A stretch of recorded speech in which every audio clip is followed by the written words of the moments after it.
जय माता दी दोस्तों। तो वैष्णो देवी से जुड़ी एक और महत्वपूर्ण वीडियो में आपका स्वागत है। देखिए, अभी के समय में आपको पता है कि डोरमैट्री, अटका आरती और जो आशीर्वाद भवन था वो सब चीजें बिल्कुल फ्री चल रही थी।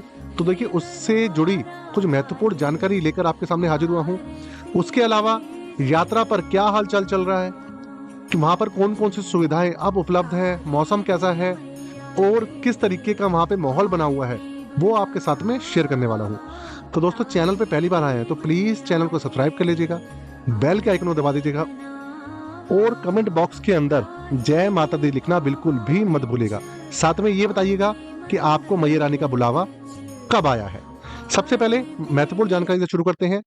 देखिए, अभी जब से आपको पता है वहां पे यात्रियों की जो संख्या थी वो कम हुई थी, उसके बाद से आशीर्वाद भवन के अंदर रुकना बिल्कुल फ्री था। डोरमैट्री की जितनी भी सर्विसेज थी, जो सुविधाएं थी, वो बिल्कुल निःशुल्क थी। और जो अटका आरती थी उसके अंदर भी बैठना बिल्कुल निःशुल्क था। वैसे अटका आरती के जो चार्जेस थे वो 500 रुपए हैं, लेकिन अभी के समय में बिल्कुल फ्री चल रहा था, क्योंकि वहां पे जो श्रद्धालु थे वो काफी ज्यादा कम थे। लेकिन अब भैया उसको लेकर जो श्राइन बोर्ड है उन्होंने भैया अपनी दूसरी जो नोटिफिकेशन जारी कर दिया है। अटका आरती, आशीर्वाद भवन और जो आपकी डोरमेट्री की सुविधाएं हैं, अब वो फिर से पहले की तरह चार्जेबल हो गई है। तो अभी जिस वक्त ने सारी की सारी जो सुविधाएं थी वो निशुल्क ले ली, उन्होंने ले ली। अब आपको दोबारा पहले की तरह सब चीजें चार्जेस देने पड़ेंगे। और जैसे पहले आप बुकिंग वगैरह करते थे, ऑनलाइन बुकिंग करते थे, वैसे ही आपको सब चीजों की ऑनलाइन बुकिंग करनी पड़ेगी। तो सबसे महत्वपूर्ण जो जानकारी थी वो ये थी।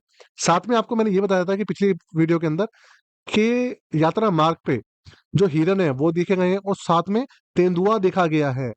जी हाँ, वो इसलिए देखा गया था क्योंकि यात्रा मार्ग के अंदर जो श्रद्धालु थे वो थोड़े कम थे, इसलिए तेंदुआ वहां पर देखा गया था।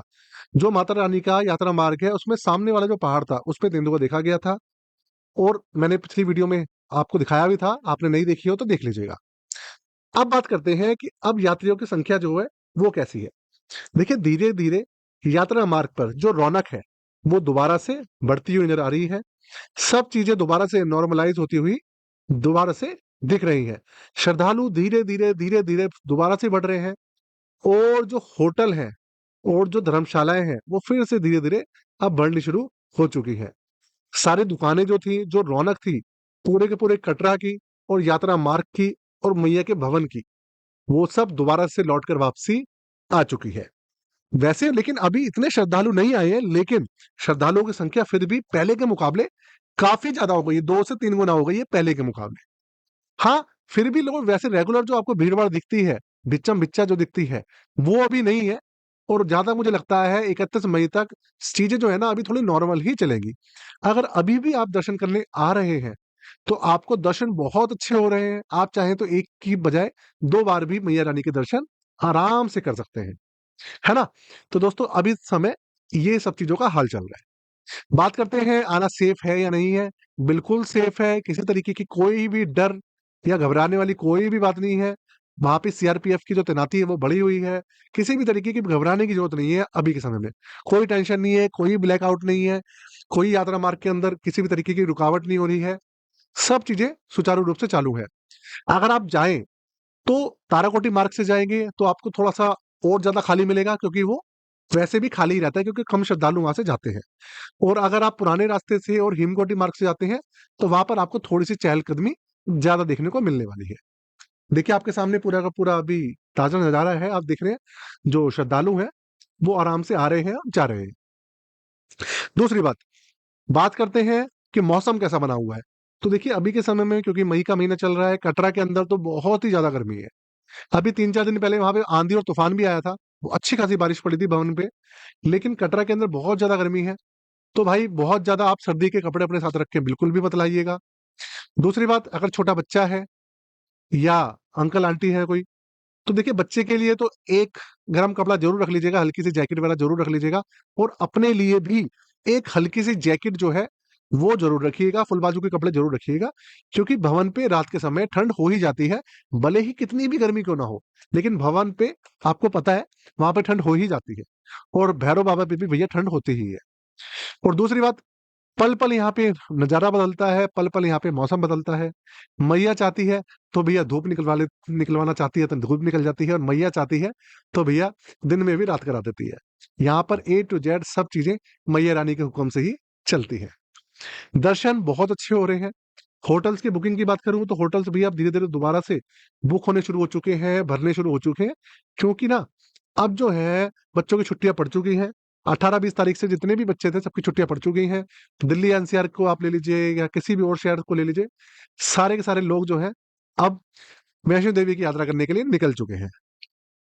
दूसरी बात, होटलों के जो प्राइस हैं वो भी अब बढ़ चुके हैं। जो होटल आपको पहले 700-800 का मिलता था, वो 500 रुपए का मिल रहा था, 600 का मिल रहा था, लेकिन अब वो 1000 रुपए के आसपास दोबारा से हो गया है। क्योंकि होटल वाले जो है उनको जो नुकसान हुआ है 15-20 दिन में या 1 महीने में, भाई वो भी चाह रहे हैं कि उसकी रिकवरी वो कर ले, और वो श्रद्धालु जो आएंगे उन्हीं से ही रिकवरी करेंगे।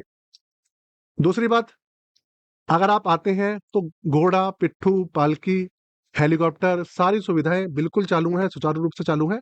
आप कोई किसी भी सुविधाएं आराम से ले सकते हैं। दूसरी बात, आपको एक टिप्स देना चाहता हूं।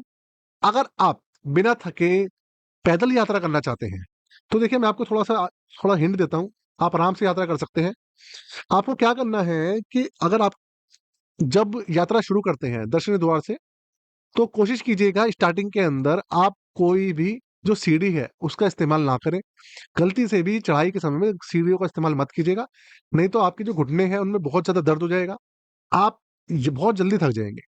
तो कोशिश कीजिए धीरे धीरे आप यात्रा करें, छोटे छोटे कदम धरें, छोटे छोटे सांस लें। लंबे सांस लेंगे तो आप बहुत जल्दी थक जाएंगे।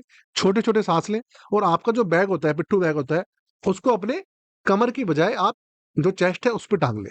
उससे होगा क्या, आपका जो ग्रेविटी के अंदर आपको फायदा मिलेगा, ग्रेविटी आगे की तरफ बढ़ेगी, आप ऊंचाई पे चलेंगे तो, और आपका थोड़ा सा चलना जो है इजी हो जाएगा। और साथ में अपने साथ में बिल्कुल भी फालतू के कपड़े, एक्स्ट्रा कपड़े, सामान खाने पीने का बिल्कुल भी मत रखिएगा, नहीं तो दोस्तों आपको चलना मुश्किल हो जाएगा बहुत ज्यादा। ठीक है, ये टिप्स है। उतराई जब आप करते हैं तो उतराई में तो कोई भी प्रॉब्लम नहीं है, आप आराम से कर सकते हैं। दूसरी बात, बैटरी की जो सुविधा है, बैटरी की सुविधा सुचारू रूप से चल रही है। कोई भी बैटरी की सुविधा अभी ले सकता है, और बहुत जल्दी नंबर भी आ रहा है। और भैरव बाबा की अगर आप ट्रॉली की बात करें तो भैया ट्रॉली के अंदर भी बहुत ही जल्दी नंबर आ रहा है। तो आप भैरव बाबा के जो दर्शन है वो ट्रॉली से भी कर सकते हैं। सुबह 7-8 बजे से शाम को 6 से 7 बजे तक अभी वो चल रही है। अगर मौसम खराब होता है तो बंद हो जाती है। तो आज की वीडियो कैसी लगी जरूर बताइएगा। साथ में अगर अभी तक चैनल को सब्सक्राइब नहीं करा तो भैया कर दीजिएगा, और जय माता दी लिखना बिल्कुल भी मत भूलिएगा। और दोस्तों चैनल को सब्सक्राइब करके रखिएगा, जिससे कि आपको सारी की सारी अपडेट्स मिलती रहे। जय माता दी दोस्तों, जय श्री राम।